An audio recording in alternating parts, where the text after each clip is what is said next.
હવે ડીસી સાઈડની અને એસી સાઈડની બંને એમસીબી પહેલા બંધ કરી દીધી અને ત્યાર પછી આપણે જે ડેનું ઇન્વર્ટર છે તે કાઢી લીધું છે અને તેની એસી ગન પણ આપણે કાઢી લીધી છે, કેમ કે બંનેમાં એસી ગન અલગ અલગ છે.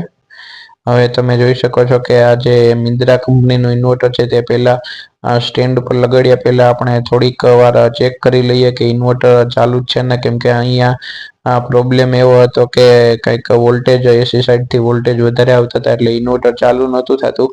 એટલે આપણે પહેલા ટેસ્ટિંગ કરી લઈએ, થોડીક વાર 5 મિનિટ ચાલુ રાખીએ, પણ કાંઈ વાંધો નથી, ઇન્વર્ટર ચાલુ જ છે. એટલે આપણે પાછી ડીસી અને એસીની એમસીબી બંધ કરી દીધી.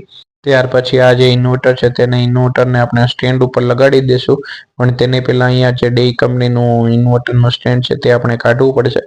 હવે તમે જોઈ શકો છો કે આપણે જે આ મિન્દ્રા કંપનીનું ઇન્વર્ટર છે તેને સ્ટેન્ડમાં લગાડી દીધું છે અને ત્યાર પછી આપણે ડીસીની અને એસીની બંને સાઈડની એમસીબી ઓન કરી દીધી છે. હવે ઓન કર્યા પછી અહીંયા તમે જોઈ શકો છો કે ઇન્વર્ટરમાં ગ્રીન લાઇટ બ્લિંકિંગ થાય છે અને બ્લિંકિંગ થોડીક વાર 10 થી 15 સેકન્ડ થશે અને ત્યાર પછી ઓટોમેટિક તમે જોઈ શકો છો વિડીયોમાં કે ઇન્વર્ટર ચાલુ થઈ જશે અને તેની જગ્યાએ ગ્રીન લાઇટ થતી હતી તેની જગ્યાએ આ કન્ટિન્યુઅસ બ્લુ લાઇટ આવી જશે, એટલે કે ઇન્વર્ટર ટોટલી ચાલુ થઈ ગયું છે. હવે ઇન્વર્ટરમાં કંઈ પ્રોબ્લેમ છે નહીં.